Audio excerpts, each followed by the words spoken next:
Hello viewers, welcome to our channel. నేను మీ చరణ్ పరిమి. జగన్ వెళ్ళాలనుకున్న లండన్ టూర్ కోర్టు వల్ల రద్దయిపోయింది. సో ఆయన పాస్పోర్ట్ను కోర్టు లాగేసుకుందంటూ కొన్ని వార్తలు, అదేవిధంగా దీని వెనుక ఎవరో నాయకులు ఉన్నారు, కేంద్ర ప్రభుత్వాన్ని ఇన్ఫ్లుయెన్స్ చేసి మరి ఆయనకు పాస్పోర్ట్కి సంబంధించిన ఆ రెన్యువల్ ఏదైతే ఉందో అది రాకుండా అడ్డుకొని చివరికి ఆయన విదేశాలకి వెళ్ళనివ్వకుండా అడ్డుకుంటున్నారన్నట్టుగా కొన్ని వార్తలు అయితే సోషల్ మీడియాలో వస్తున్నాయి.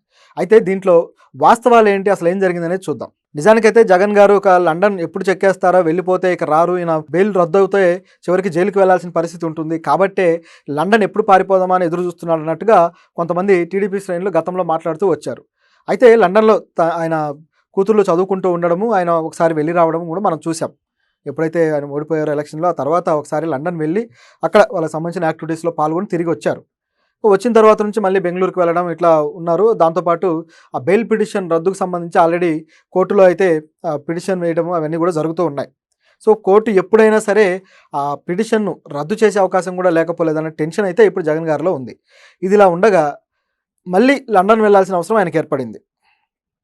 సో అక్కడ ఆయన కూతురు చదువుతూ ఉన్నారు కదా, ఆవిడ బర్త్డే అనుకుంటాను. సో బర్త్డే సెలబ్రేషన్ కోసం వెళ్ళడానికి రంగం సిద్ధం చేసుకున్నారు. అయితే దీనికి ముందుగానే ఒక అడ్డంకి అయితే వచ్చి పడింది. నిజానికి ఆ అడ్డంకి ఆయనే పెట్టుకున్నట్టుగా ఉంది. ఎందుకంటే జగన్ గారు ఆయన ఏదైతే ఆయన పాస్పోర్ట్ ఉందో ఆ పాస్పోర్టు ఈ నెల 25వ తారీఖు వరకు కూడా పర్మిషన్ ఉంది ఫారిన్ వెళ్ళి రావడానికి. కాబట్టి ఆయన దర్జాగా వెళ్ళి వచ్చేయచ్చు. అయితే ఆ తర్వాత మాత్రం ఇక కోర్టుకి సబ్మిట్ చేయాల్సి ఉంటుంది. ఎందుకంటే ఆయన ఆర్థిక నేరాల్లో ఆయన నిందితుడిగా ఉన్నారు కాబట్టి, శిక్ష కూడా పడింది కాబట్టి, ఆయన ఏదైతే కోర్టు పర్మిషన్ ఇస్తుందో ఆ టైం పీరియడ్ వరకు మాత్రమే తన పాస్పోర్ట్ని తన దగ్గర పెట్టుకోవాలి. ఆ తర్వాత సబ్మిట్ చేయాల్సిన అవసరం ఉంటుంది. కాబట్టి ఈ గ్యాప్లోనే కోర్టుకి ఇచ్చేస్తే మళ్ళీ మనకు కుదరదు అనుకున్నాడో, లేకపోతే ఈసారి డైరెక్ట్గా లండన్ వెళ్ళిపోదామని డిసైడ్ అయ్యాడు. కానీ మొత్తానికి ఇది సరిపోదు, అంటే 25 రోజుల పీరియడ్ కాదు, నాకు ఇంకొక 5 ఏళ్ల పాటు నా పాస్పోర్ట్ని పొడిగించండి అని చెప్పేసి ఆయన కోర్టుకి పిటిషన్ పెట్టాడు, సిబిఐ కోర్టు. దాంతో సిబిఐ కోర్టు అయితే దాన్ని అంగీకరించలేదు. సో దాంతో మళ్ళీ ఇప్పుడు పై కోర్టుకు వెళ్ళాడు. సిబిఐ కోర్టు ఒక ఏడాది పాటు మేము రెన్యువల్ చేస్తాము, ఏడాది పాటు అయితే మీరు ఇది వాడచ్చు అని చెప్పేసి చెప్పారు. కానీ నాకు 5 ఏళ్ల పాటు కావాలి అంటే, ఆయన ప్రతిపక్షంలో ఉన్న 5 ఏళ్ల పాటు కావాలి అని చెప్పేసి ఆయన ఆలోచన. దానికి ఇప్పుడు సిబిఐ కోర్టు నుంచి పైన కోర్టులోకి పిటిషన్ అయితే వేశారు. ఇప్పుడు మరి అక్కడ నుంచి తీర్పు అయితే రావాల్సి ఉంది. అయితే ఇది వచ్చేంత వరకు కూడా నిజానికి సోమవారం తోటి ఆ తీర్పు వాయిదా పడింది. సో దాంతో సోమవారానికి మరి ఏం తేలుతుందో చూడాలి. ఒకవేళ తీర్పు కానీ వస్తే మరి 1 ఇయర్ వరకు ఇస్తే ఇచ్చినా వెళ్తాడు, లేదు 1 ఇయర్ ఇవ్వకుండా ఏకంగా 5 సంవత్సరాలు ఇస్తే అప్పుడు వెళ్తాడు. ఇదేది కాదు 25తో క్లోజ్ అవుతుంది అన్నా వెళ్తాడు.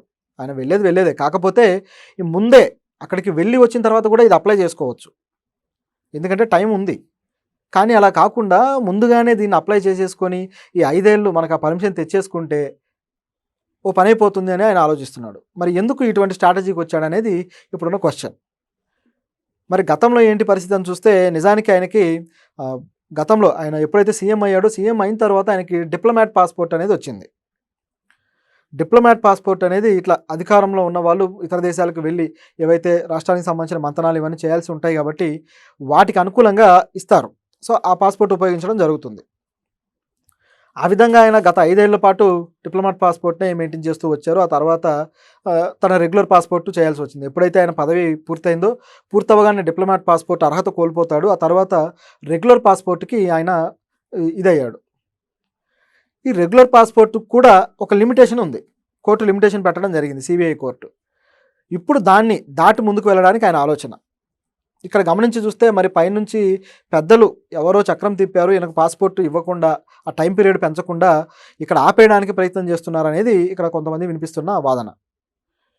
ఎందుకంటే ఆయన లండన్ వెళ్తే ఇక మళ్ళీ తిరిగి రావడానికి టైం తీసుకుంటాడు, ఇప్పట్లో రాడు అని చెప్పేసి వాదన.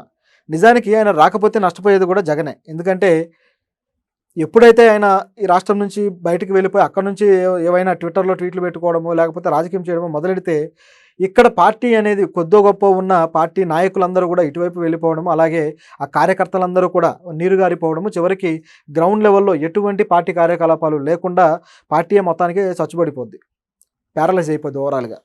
సో ఇటువంటి పరిస్థితి పార్టీకి ఆయన తీసుకొస్తాడని అనుకోవడానికి లేదు. ఆయన తర్వాత అయినా సరే ఆయన గెలవడం అనేది ఆయనకి ఎక్కువ ఇంపార్టెంట్. ఎందుకంటే ఈ కేసులు, ఈ వాయిదాలు, ఈ డిప్లొమాట్ పాస్పోర్ట్లు, ఈ మామూలు పాస్పోర్ట్ రెన్యువల్స్ ఇవన్నీ కూడా ఆయనకు చాలా తలనొప్పిగా ఉన్నాయి.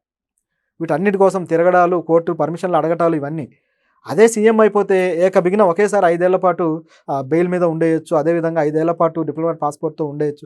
సో, ఇలాంటి అవకాశాలు ఆయనకు ఉంటాయి గాబట్టి, ఈ చట్ట పరిధిలో ఏవైతే ఈ చట్ట చర్యలున్నాయో, చట్టంతో జరుగుతున్న చర్యలు, వీటికి ఆయన కాస్త ఇబ్బంది పడుతూ అసహనానికి గురై 5 ఏళ్ల పాటు కావాలి అని జెప్పేసి అడుగుతూ ఉన్నాడు.